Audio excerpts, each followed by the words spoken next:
Muy buenas noches, tardes, días, dependiendo la hora y el lugar en donde nos escuches. Espero que te encuentres muy bien del otro lado de la pantalla. Esta noche te presento 4 aterradores relatos de exorcismos reales que vivieron sacerdotes, policías y personas como tú o como yo.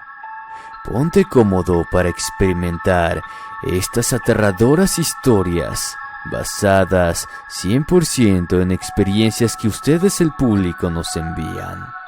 Sin más, apaga la pequeña luz de tu habitación. Esto es Inframundo.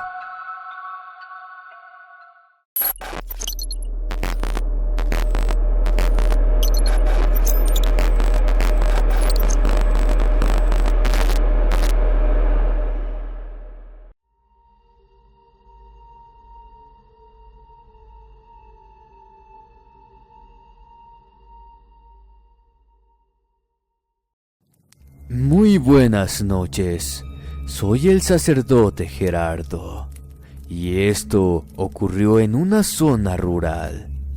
Conocí a Marisol desde que nació. La bauticé, le di su primera comunión y proyectaba casarla. Todavía me duele saber que eso ya no podrá ser. Inexplicablemente, ella cambió de un día para otro. En pocos meses ya era otra persona. Yo mismo descubrí que estaba poseída y comenzamos a realizarle los rituales de exorcismo. Les estoy hablando de una noche de junio del año de 1999. La vi ingresar al templo y rompí en llanto. No podía creer que fuera ella. Su cuerpo estaba reducido en puros huesos, revestidos con esa piel blanca. Tampoco no tenía el color rosado en sus mejillas. Solo el verde de sus ojos brillaban al mirarme. Sus labios estaban partidos, sangrantes como sus dedos a los cuales ella misma arrancó las uñas. Sus parientes la traían arrastrándola por el pasillo como si fuera un delincuente. Ella se reía de eso.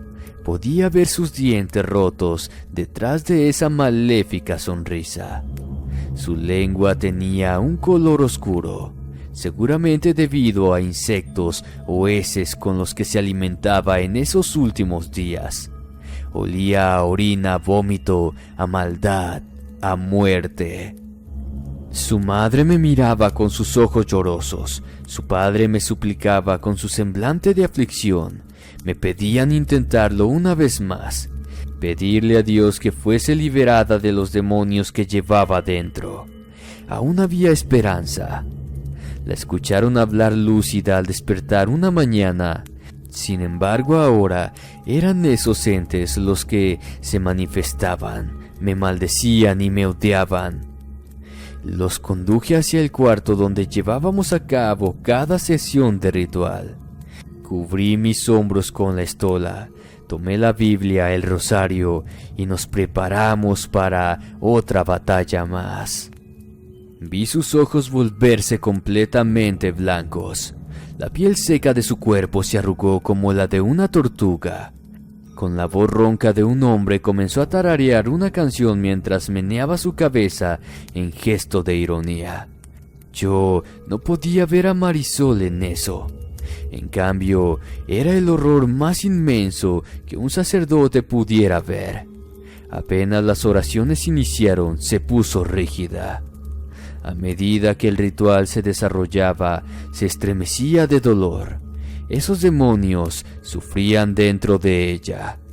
Les preguntaba por qué se obsesionaban tanto al permanecerse en el cuerpo, a lo que respondían que ella ya les pertenecía. Yo, en una posición segura, les decía que eso no era cierto, que Marisol le pertenecía a Dios. Al llegar el momento de obligarlos a que me revelaran sus nombres, nos preparamos para lo más fuerte. Ya que la última vez uno de los entes le quebró una de sus piernas para evitar que yo continuara. Con estupor contemplamos que ahora fue mucho más allá. El mencionar el nombre de Dios para que se identificaran dio un sonido desgarrador. Un lamento que retumbó en toda la iglesia. Seguí ordenándole lo mismo hasta que su mirada volvió a tener sus ojos verdes. Trataba de soltarse como un astuto animal. Por instantes parecía ser Marisol, pero de repente volvía a hablar con todas esas voces a la vez. Sentí claramente como si una mano presionara mi pecho cuando puso sus ojos en mí, a la vez que me decía que se la llevarían al infierno. Pronto la respiración se me dificultó. Los latidos de mi corazón se hacían más débiles. Proseguía yo con el exorcismo, pero la voz se me entrecortaba. Creo que esa noche me tendría que haber tocado a mí, pero ni siquiera pude expulsar a los demonios antes de que todo terminara. Recuerdo ver su semblante recuperar su paz, pero ellos se la retiraron cruelmente. Todos los presentes escuchamos cuando estos dijeron que si no era de ellos, no sería de nadie más. Con asombro y estupefactos, observamos cómo el cuello de la chica se dirigió pesadamente hacia atrás, escuchando cómo su nuca se separaba de su espina dorsal. Su cabeza quedó hundida a su cuerpo. Solo la piel del cuello. Marisol falleció al instante. Esos malditos demonios le arrebataron la vida de la manera más espantosa que alguien puede contemplar. Actualmente soy un pobre anciano. Continúo sirviendo a Dios desde lo que este cuerpo gastado me permite. No volví a ver a los padres de Marisol desde aquella noche. Creo que ellos me consideran un fracaso, así como lo fue el exorcismo a su amada hija. Le pido a Dios misericordia y a ella que algún día me perdone por no poder ayudarla. Esta es una historia que me contó hace mucho el sacerdote Gerardo. Dios lo tenga en su santa gloria.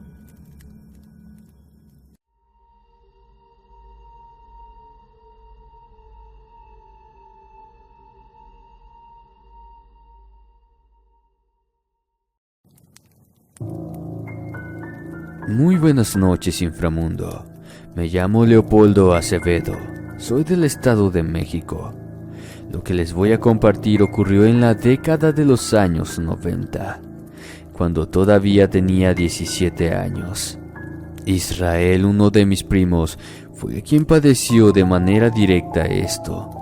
Un sacerdote amigo de la familia, como así también varios parientes, fuimos testigos de todo, puesto que en aquel tiempo vivíamos en la misma casa.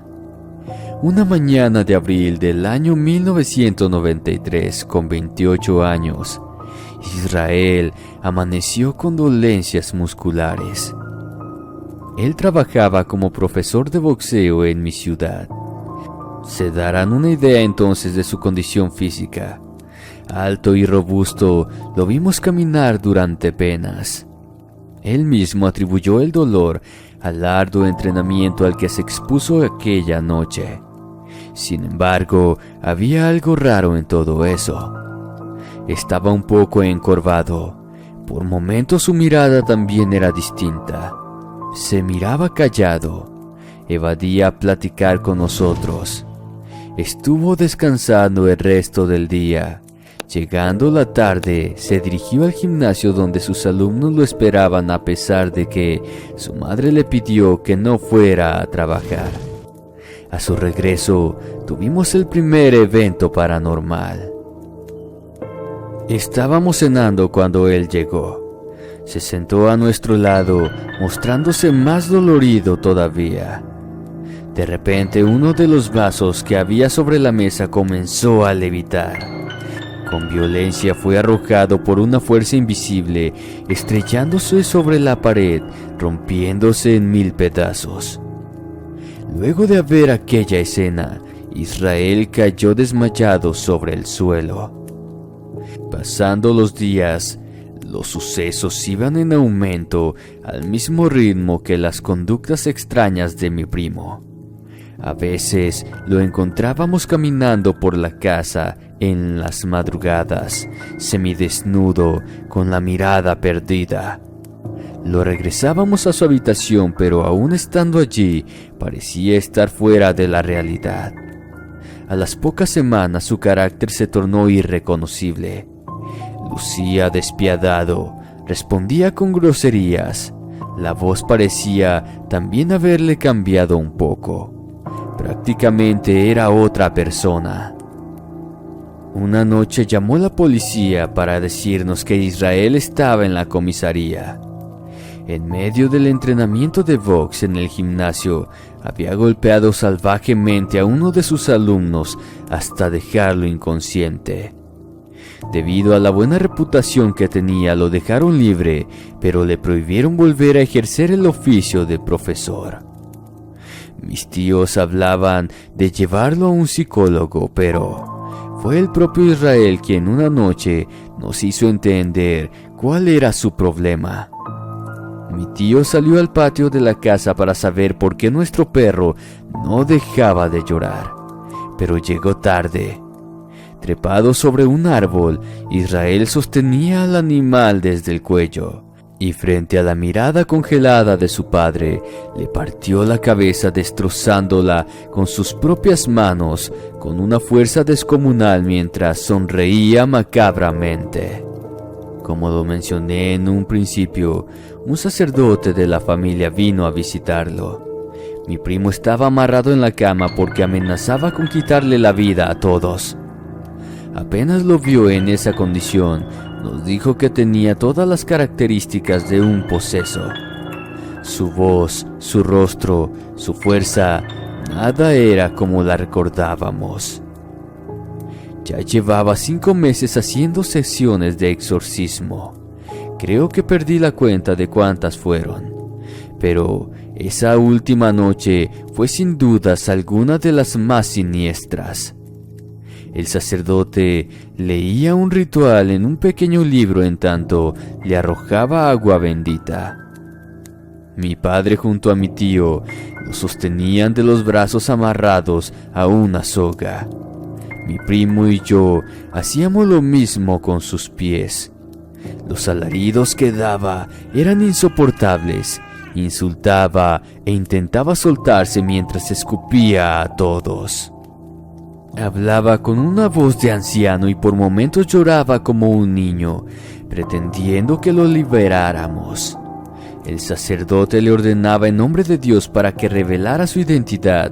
Entre tanto, continuaba realizando el ritual. Se retorcía de dolor, vomitaba un líquido negro pestilente, a la vez que las venas de su cuerpo se hinchaban tanto que parecían reventarse. La batalla contra el innombrable finalizó cuando éste gritó su nombre, enardeciendo en furia. Vimos su pecho inflarse hasta que salió de él un nauseabundo humo blanco que se disolvió en el aire apenas abandonó el cuerpo. Después de permanecer desmayado por horas, despertó sin recordar absolutamente nada. Pese a los intentos, no logramos saber por qué le pasó eso a mi primo. Escuchamos tiempo después a una curandera de la zona decir que probablemente la posesión fue producto de algún trabajo brujeril. Pero ninguno de la familia se interesó por eso, pues desde entonces todos empezamos a practicar frecuentemente ir a misa. La iglesia se convirtió en nuestra segunda casa y rogamos que Dios permita que siempre sea así. No sabemos quién le hizo el mal a Israel o qué fue lo que pasó, o quizás él hizo algún pacto, pero desde entonces cambió muchísimo. Espero les haya gustado mi historia. Un abrazo a todos.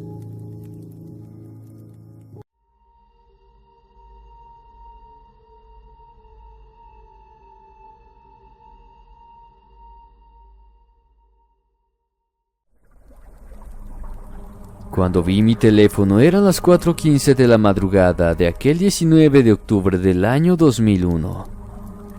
Recibí el quinto mensaje del padre López. La noche anterior habíamos tenido la sesión número 33 con Avelino, pero esta vez las cosas ya estaban fuera de control. Conducía mi auto en dirección a su casa, pensando en lo que ocurría. Me preguntaba por qué un hombre inocente tenía que padecer ese sufrimiento. ¿Por qué su familia tenía que ver a su ser amado en ese estado? En la puerta de la casa su hermana me esperaba, empapada en llanto. Al ingresar a la sala vi al padre López siendo atendido por un médico. En uno de sus brazos le faltaba un pedazo de carne. La marca coincidía perfectamente con la mordida de un hombre. Era la de él, de Avelino. El muchacho estaba atado en su cama, peor de como lo vi la noche anterior. Su rostro ahora era el de un anciano, pálido con llagas abiertas que expulsaban esa pus asquerosa impregnando el cuarto. Estaba esquelético, demacrado, sin apariencia humana. Los hombres de la familia presionaban las ataduras. Luego de unos minutos el padre López ingresó para continuar ayudándome con el ritual. Como un verdadero guerrero sostenía un rosario en sus manos, mientras que con un paño colgado sobre su hombro sostenía su brazo herido recién vendado. Abrí mi libro para comenzar la recitación del exorcismo, en tanto, al unísono, los presentes comenzaban a orar junto a nosotros. Las voces sonaron nuevamente. Eran de 3 demonios diferentes, pero saliendo de la misma boca de una persona, quien con mirada maligna me insultaban diciéndome que se los llevaría consigo al infierno. Cuando llegó el momento de exigir que nos dijeran sus nombres, en el nombre de Dios, este gritaba muy loco. Repetía lo mismo una y otra vez, pero tal condenado se rehusaba a hacerlo. Como la noche anterior, trató de distraernos pronunciando los pecados graves de los que estábamos presentes, esos que ninguno deseaba escuchar. Algunos bajaban sus cabezas avergonzados, en tanto los demonios se burlaban eufóricos y siniestros. Levemente volteé para notar al padre López llorar. Lo justifico, pues el poseído imitó la voz de su madre, quien acababa de fallecer recientemente. Le grité al padre que no se dejara engañar por él. Lo salpiqué con agua bendita, por lo que continuó estremeciéndose de dolor en esa cama. En nombre de Dios le ordené una vez más que nos dijeran sus nombres. Este poseso simplemente me maldecía. Proseguimos recitando el ritual hasta que, de repente, todo comenzó a temblar adentro. La cama brincaba a unos centímetros del suelo. Las muñecas y los tobillos desde donde las sogas sostenían a Avelino se cubrieron de sangre. El crucifijo que tenía en una de las paredes salió volando. Los cuadros e imágenes religiosas que había dentro cayeron al suelo haciéndose pedazos. La voz del joven se hacía cada vez más débil. Ya tenía la garganta deshecha. No obstante, uno de los demonios se negaba a abandonar su cuerpo. Empezó a moverse bruscamente, tratando de lastimarlo tal cual lo había hecho en todo ese tiempo. Horrorizado escuchamos cuando el crujir de los huesos torturaban al cuerpo del poseído. Lloraba de dolor a la vez que las risas de quien lo poseía resonaban con aire de triunfo. Lastimosamente, la vida de Avelino se apagaba frente a nuestros ojos. Yo sentía desfallecer. El padre López me pedía que continuara, en tanto estaban los rezos con más fuerzas. Le exigí nuevamente al demonio para que me diera su nombre y no me detuve hasta que finalmente lo reveló, dando su último alarido de resistencia. El nombre de Dios hizo eco en el cuarto cuando lo invoqué para expulsar a ese maldito. Todo se convirtió en silencio. El olor nauseabundo desapareció. El rostro del muchacho volvió a la normalidad, quedando inmóvil sobre la cama. El tenue movimiento de sus pulmones nos decían que todavía estaba vivo. Llamamos al médico que aguardaba afuera para que entrara y pudiera asistirlo. De ese modo la pesadilla terminaba. Avelino logró recuperarse con el paso del tiempo, como era de esperarse. No recuerda nada. Ya pasaron 10 años. Demoró en curarse de sus heridas y huesos quebrados, pero por fin volvió a sonreír como antes. Su familia jamás dejó de agradecer por la ayuda que le brindamos, convirtiéndose en fieles creyentes. Actualmente suelo llamar al Padre López, pues fue trasladado a otra diócesis y aún así no perdemos contacto. Yo soy el sacerdote Santiago. El exorcismo de Avelino fue el último que realicé. Para aquellos que se preguntan qué le sucedió a Avelino, solo le responderé dándoles un consejo. Jamás tomen un libro de magia negra pensando que con solo leerlo no pasará nada. Además, él se metió a jugar con cosas que no debía, como por ejemplo con la Ouija. Ahí pueden abrir puertas que no deben. Encontrar invocaciones con solo leerlas y estarán cometiendo el peor error de sus vidas.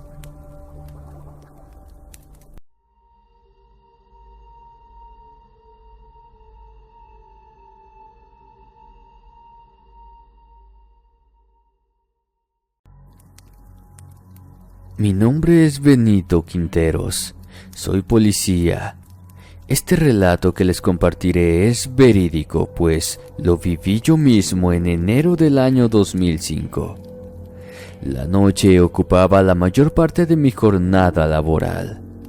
Los recorridos que hacíamos en la colonia implicaba también que en ocasiones llegáramos hasta los lugares más recónditos de la zona. Tal cual era el sector rural que inspiraba más inquietud de paz. Pues desde semanas pasadas recibimos una serie de denuncias sobre un loco que gritaba por las calles, quitándole el sueño a todos. No obstante, nunca habíamos tenido la suerte de encontrarlo. A las 11:30 de esa noche nos notificaron que un grupo de personas fue vistas entrando de manera sospechosa en un campo cerca de allí. Cuando llegamos escuchamos al instante unos gritos saliendo del lugar. Nos parqueamos a un lado lo más cercano posible y, con arma en mano, ingresamos en la vegetación. Sentí un escalofrío tremendo. Mi razón no daba crédito a lo que mis ojos veían. Había unas personas que nos vieron espantadas con rosarios en sus manos. Al costado de una precaria casa había un hombre encadenado a un árbol gritando endemoniado. Frente a él y dándonos la espalda había un sacerdote. Dimos la orden de alto, pero cuando el cura volteó lo reconocí. Era el padre Juan, el cura de la parroquia.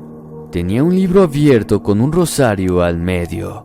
Su mirada suplicante nos indicó que por favor le diéramos un poco de tiempo. Confundidos nos aproximamos más hasta comprender lo que estaba ocurriendo. El muchacho atado en el árbol también lo reconocí. Era un campesino de la zona, solo que su aspecto era impactante. Tenía sus ojos como si de ellos saliera sangre. Fruncía las cejas expresando odio. Su voz era ronca y su cuerpo estaba lleno de cortes que después supimos se realizaba a sí mismo. Gritaba maldiciendo al sacerdote en tanto éste proseguía con el ritual. Así es, estábamos frente a un exorcismo. Las personas que estaban a su lado, supe eran su familia. Unas mujeres sollozaban mientras rezaban casi gritando. El muchacho se movía desesperado como intentando escaparse de las cadenas, a la vez que el sacerdote le ordenaba que le revelara su nombre. Enmudecido apuntaba con mi arma tembloroso, preso de un pánico nunca antes vivido. Era el mismo demonio quien poseyó el cuerpo del campesino. Mi compañero estaba en un estado idéntico al mío. Lo escuchaba murmurar el nombre de Dios. El padre Juan continuaba haciendo el ritual, exigiendo que en nombre de Dios hablara. Pero éste solo lo insultaba, prometiendo que le arrancaría la vida. Los rezos seguían, los llantos aumentaron, los gritos se hicieron aterradores, pero nada podía lograr que yo quitara la mirada de aquel demonio. Hasta que las cadenas comenzaron a ceder ante la fuerza descomunal del joven, y una a una se cortaron en pedazos. Era algo imposible. Por instinto tuve que disparar. Inmediatamente el joven cayó sobre el suelo riéndose a carcajadas. El sacerdote me pidió que por favor no le hiciera daño y continuó rezando. Momentos después sucedió lo desconcertante. El joven comenzó a convulsionar, gruñía como un animal en tanto la herida de la bala de su hombro seguía sangrando. Escuché al sacerdote mencionar el nombre del demonio y expulsarlo antes de que el joven cayera inerte sobre el suelo maldiciéndolo de una forma espeluznante. El anciano sacerdote se tumbó de rodillas. Con la cabeza baja, tomó aire para dar un suspiro que le renovó hasta el alma. Llevamos al muchacho hasta el hospital y no dijimos nada de lo que había pasado. Creímos que todo había acabado allí, pero años después tuvimos la noticia de esa familia nuevamente. El mismo joven le había quitado la vida al sacerdote. Cuando lo detuvimos, vi en su mirada el mismo terror de aquella noche, como si nuevamente se tratara de ese mismo demonio, quien volvió para cobrar venganza y cumplir su juramento. Pues el sacerdote falleció esa noche acostado en su cama, con los ojos abiertos y mirada de pánico. El campesino endemoniado se quitó la vida a los días siguientes en su celda. Jamás supimos el motivo de su posesión. Lo único que aún me mantiene con pesadillas es saber el nombre del demonio, el cual se llamaba Belcebú. Si el video te gustó, no olvides suscribirte, compartir y dejar tu comentario. Me despido no sin antes desearles dulces pesadillas. Hasta la próxima.